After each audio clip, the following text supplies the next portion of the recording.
Hey YouTube, it's your girl Duchess back with another review of Family Business, Season 5, Episode 7, In Plain Sight. Appropriately titled, honey, because as soon as the episode jump off, it's already popping. Paris is meeting Curtis. He has her at a cemetery. Curtis was seeing what is the deal with Niles, like who's helping him. Somebody has to be helping him, and she assumed it was his uncle, because that's who he trusted. So after she gets off the phone with Bobby the Bruiser, the boxer who invites her on a date, honey, and Paris is like, listen, I'm gonna have to get back to you because somebody else wanted to see me tonight. She ain't studying these dudes, and I like that. I like that a lot. Make them work for it, girl. Anyway, Curtis is like, listen, ma'am, you late, but let me show you. She said, is it Niles' grave? No. It's actually his uncle's grave. He's been dead for 2 years. COVID took him out. So that is not who's helping Niles. Paris is concerned, and she should be, because gunshots start firing off. Somebody is shooting at them. They're ducking. They start firing back, and they chase them. Firing. It's a black SUV. He speeds off, and they like, who? What the? Honey, it's a blue rose left right there.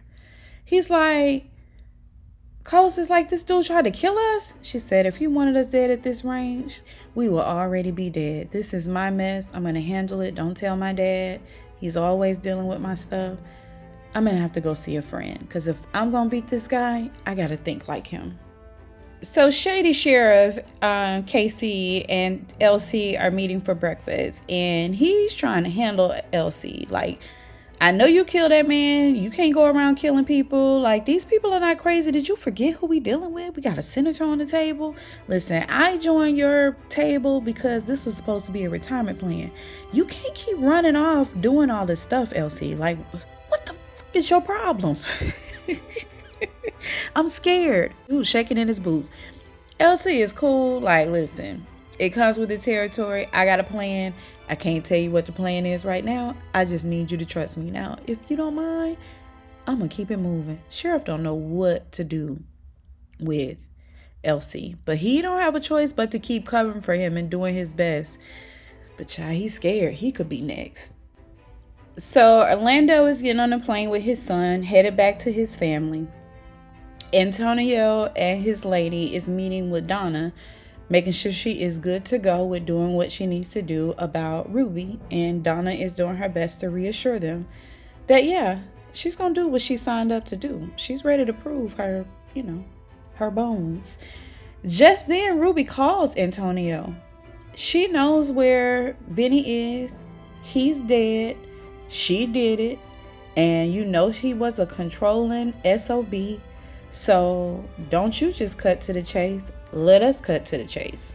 Ruby's position is he wasn't going to let her leave. She had to kill him. I send you the location to his body. It's by a riverbank, so you can bury him. And Antonio's like, now I'm going to have to come after you. Ruby's like, I know. Catch me if you can.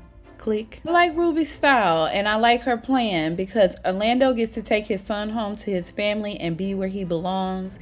The trail is off Orlando as the one who did whatever. It's between Antonio, Ruby, and Donna now. Carving out that New Orleans family business scene. I like it. I hope this cast can carry it. So Katie drops in to see Vegas, like hoping that he can appeal to his dad, because he is picking off the mafia. And you don't go messing with the government. Like, their boss man is the senator, and that's also that man's family. So you got to talk to him. And Vegas is like, what the hell? Like, you got to give me some backstory. So he does give him the backstory. Of course, Vegas knows nothing about it. He encourages him that maybe he needs to go and talk to the senator and, kind of check his pulse a little bit. And depending on how hot he is, you may need to secure the black vote for him. He has a career. He has aspirations to be president. And can I just say that this is not unbelievable to me? You know what I mean? Like, in terms of, in this political climate that we have going on, in terms of the government. So I kind of appreciate them putting this little piece in there, child, any help that my conspiracy brain can get, the better, because I'm always on that tip. Anyway, so Vegas agrees that this is a problem. He gets home, great to see Orlando, happy to see my little nephew. He learns that the dad has been dodging his own security and keeping secrets and all of that, and so he's concerned. He wants Orlando to come with him. They'll talk about it on the way, that he's going to take his brother with him to go see the senator. But LC is having a meeting of his own with a businessman that appears to be attached to that realm. This is just my theory, because he's not revealing his plans really. But it sounds like through their conversation, LC is already barking up the senator's door, or at least somebody kind of in that space. Child, he taking out the mafia. Now LC, I know you gangster and all. Now I understand why he got his mojo back. That's crazy work. So Junior is having a meeting with his round table, the head that he is, not really, just on his shoulders, really. He learns that Donna will no longer be targeting old girl. Alonzo is going to handle that himself. And I'm just kind of wondering, how long is it going to take Junior to figure out that he's not in charge? Like, he's not the one that's calling the shots. He hasn't yet, but I said that he was going to need his family and be back over there with his brothers, and he's going to have to. So in the meantime, Donna still has the charge to get her bones. And we quickly learned that this little joyride that Donna, Alonzo's lady, and Brother Minister are on is really the bone mission for Donna. They get to a secluded location, pull their guns out, and he's like, I haven't done anything to harm anybody. What is this about?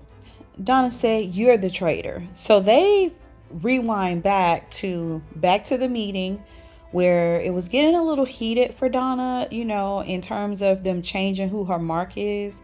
And she came outside to get a drink, like to just have a drink and calm her nerves. She overheard Brother Minister telling one of his guys to get to LC, let him know the danger that his family is in, like beat feet. I will handle everything on my end, but I need you to give him the full-blown details. I told y'all he had an alliance to LC. Next, Nevada is waking up Rio. I mean, it's 2 PM. He should not be still asleep, but we know Rio. Brandon, the guy Brandon that he's been looking for, he got a Google alert on him, and he is dead. Multiple gunshot wounds. Could be drug related, could be gang related. He don't know. And so he's like, what? And he has his funeral information, which will be the next day. And so Rio's like, oh, this is a good look. Now all I need to do is find his partner. Karma got him. I got to get the partner. Nevada has some ideas.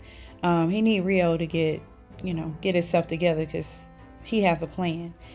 And I bet Rio gonna show up at that funeral and catch up with old boy. Maybe. Let's keep going. So LC makes it to his next stop. It's a nice mansion type thing, security outside. He's walking in and going up the steps. It's like he has this swag. He's going up the steps like he's at home, but I know he's not at home. So who is he going to see? And then Orlando and Vegas have made it to their destination. Their cousin Carlos, I think that's his name. The cousin Carlos, who is kind of like the bounty hunter person, he sends him the location of their mark. I'm not saying it's a mark like that, but just who they're going to meet with. Orlando is nervous. Like, he's like, shouldn't we wait for Dad? Like, we don't know these people.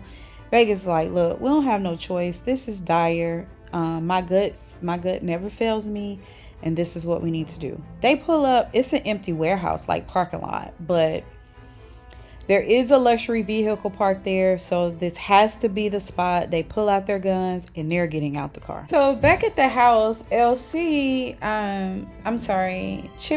is out with the grandkids. They're having like a little, got them in a competition, like sword fighting kind of thing, Star Wars kind of thing.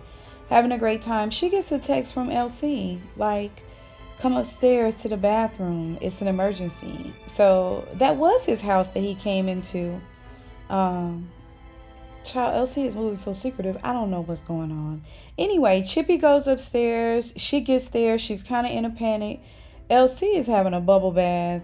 His champagne. It's been a long day. She's like, LC, you scared me. Like, what you doing? He said, I just need to see you. It's been a long day. I'm sure you had a long day. Get in this bubble bath. So they get in the bubble bath. They gonna do what they do. Camera pans over to LC's clothes by the shower. It's full of blood. Like, dude, what are you doing? Vegas and Orlando are back at this warehouse. They go into the warehouse. They come in. It's a body on the floor. They're like, dang, we must be too late. You think Dad did it? Oh no, it's been so much going on. It's just hard to tell. Just then, the sheriffs come in, guns drawn. Drop your weapons, drop your weapons. They put them two under arrest. They didn't kill the mayor. Child, I think KD set them up. I think KD set Vegas up knowing what LC was gonna do.